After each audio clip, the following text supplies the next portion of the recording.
जय श्री कृष्णा दोस्तों, स्वागत है आपका हमारे चैनल पर। कृष्णा वहां पर ही नहीं होते जहां हम प्रार्थना करते हैं, बल्कि कृष्णा वहां भी होते हैं जहां हम गुनाह करते हैं। दोस्तों, आज एक बार फिर से आपके लिए लेकर आए हैं भगवान कृष्ण जी का एक नया संदेश जो आपकी जिंदगी बदल देगा। अगर आप चाहते हैं कि गलती से भी आपके हाथों से गुनाह ना हो, तो भगवान कृष्ण जी के यह संदेश सुनना बहुत जरूरी होता है, क्योंकि कृष्ण जी के यह संदेश हमारी जिंदगी बदल सकते हैं, जिंदगी को एक नई उम्मीद से भर सकते हैं। बस हमें कृष्ण जी के संदेश सुन के उसी प्रकार जीने की कोशिश करनी है। फिर देखिएगा, इस कृष्ण का हाथ सदा ही हमारे साथ रहेगा, इस कृष्ण का हाथ सदा ही हमारे साथ रहेगा।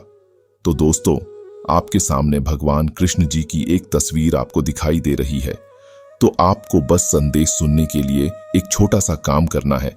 आपके सामने भगवान कृष्ण जी के माथे पर जो केंद्र बिंदु दिखाई दे रहा है, उसको बस एक बार छू लेना है। फिर देखिए, भगवान कृष्ण जी आपसे जुड़ जाएंगे, आपके साथ एक रूप हो जाएंगे। फिर आपकी और भगवान कृष्ण की सारी दूरियां भी मिट जाएगी। तो मैं ये आशा करता हूं कि आपने भगवान कृष्ण जी के माथे पर जो केंद्र बिंदु दिख रहा है, उसको छू लिया होगा। तो चलिए, आज का संदेश क्या है। भगवान कृष्ण कहते हैं, मन बड़ा चमत्कारी शब्द है, मन बड़ा ही चमत्कारी शब्द है। इसके आगे न लगने पर यह नमन हो जाता है, और पीछे न लगने पर यह मनन हो जाता है। जीवन में नमन और मनन करते चल, तेरा जीवन केवल सफल ही नहीं बल्कि तेरे जीवन का सार्थक भी हो जाएगा, तेरे जीवन का सार्थक भी हो जाएगा। यकीन मान, मैं सब देख रहा हूं, तेरी प्रार्थना, तेरी तकलीफें, तेरा संघर्ष, तेरा संयम और उसी के साथ तेरा कर्म भी। इसीलिए एक बात हमेशा याद रखना, कर्म का ठप्पड़ इतना भारी और भयंकर होता है कि तेरा जमा किया आज तक का पुण्य भी कब खत्म हो जाएगा, तुझे पता भी नहीं चलेगा। पुण्य खत्म होने पर तो समर्थ राजा को भी भीख मांग मानी पड़ती है। इसीलिए कभी किसी के साथ छल कपट करने की कोशिश मत करना, किसी की आत्मा दुखाने की कोशिश गलती से भी मत करना, नहीं तो जो तेरे भाग्य में है वह भी भाग जाएगा, और जो तेरे भाग्य में नहीं है वह तेरे पास आकर भी चला जाएगा। इसीलिए बेहिसाब हसरत न पाल, बेहिसाब हसरत न पाल। जो मिला है उसे ही संभाल, जिस पर गुजरती है सिर्फ वही जानता है जीवन में मेरा होना कितना जरूरी होता है। इसीलिए वक्त रहते संभल जा और मुझे पहचानने की कोशिश कर, मेरे भक्ति में तल्लीन होने की कोशिश कर और मेरे साथ सदा के लिए जुड़ने की कोशिश कर। फिर देख, मैं तेरा साथ कभी नहीं छोड़ूंगा। बुरे से बुरे समय में मैं ही तुझे संभालूं, जो धोखा खाने पर और दुख मिलने के बाद भी गलत रास्ते पर नहीं जाता, अधर्म को नहीं अपनाता और ईमानदारी से अपने कार्य करता रहता है। ऐसा इंसान मुझे सबसे अधिक प्रिय होता है।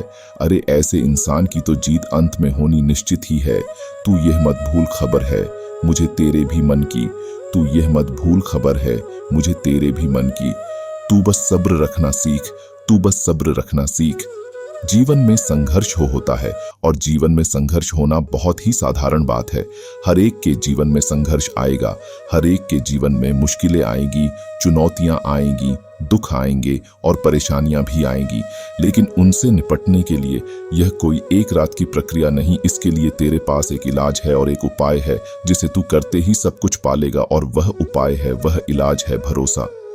हाँ, भरोसा। जब तक तुझे मुझ पर 100% भरोसा नहीं हो जाता, मैं कुछ भी नहीं कर सकता, क्योंकि तुझे और मुझे जोड़ने का काम ही यह भरोसा करता है।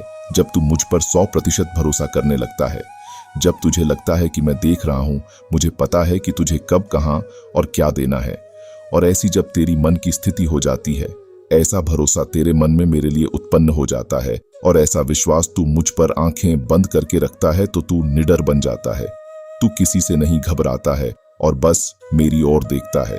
फिर मैं भी तेरी जिंदगी में चमत्कार करने पर विवश हो जाता हूं, और तेरी जिंदगी में चमत्कार होना शुरू हो जाता है। बस भरोसा होना जरूरी होता है, भरोसा होना जरूरी होता है। और यदि तेरी वाणी पवित्र नहीं, यदि तेरे शब्द शुद्ध नहीं, तो यह तुझे तेरे कर्म फल को भोगने के लिए विवश कर देता है। एक सरल सा उदाहरण है, तेरे जीवन में कोई तो एक ऐसा होगा जो तुझे भाता नहीं, जो कदाचित अधर्मी होगा, जो कदाचित नीच बुद्धि वाला भी होगा। परंतु एक बात याद रख, उसे अपशब्द कह देने से या फिर उसे भला बुरा कह देने से उसमें परिवर्तन नहीं आ जाता, उसकी मानसिकता नहीं बदल सकती। बस तेरे मन में उसके प्रति और भी प्रतिकार की भावना जग जाती है, द्वेष की और बदले की भावना उत्पन्न हो जाती है, और उसी से शुरू होता है तेरा बुरा कर्म।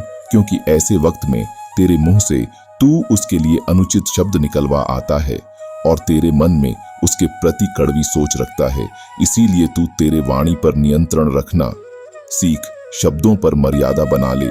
श्रेष्ठ से श्रेष्ठ व्यक्ति को भी सावधान होना पड़ता है। यदि अगर उचित शब्दों का प्रयोग उचित स्थान पर उचित समय पर नहीं हुआ तो आजीवन उसे निशब्द होकर रहना पड़ता है। इसीलिए तू ऐसे व्यक्ति को ज्यादा समझाने के चक्कर में ना पड़। मुझे पता है तेरा इरादा नेक है, लेकिन तूने जो रास्ता अपनाया है वह सही नहीं है। संदेश अच्छा लगा तो वीडियो को लाइक कीजिएगा। ऐसे ही संदेश अगर आप सुनना चाहते हैं तो हमारे चैनल को सब्सक्राइब भी कीजिएगा और जो पास वाला बेल बटन है उसको भी प्रेस करके रखिएगा ताकि आने वाला नया संदेश सबसे पहले आप ही को मिले।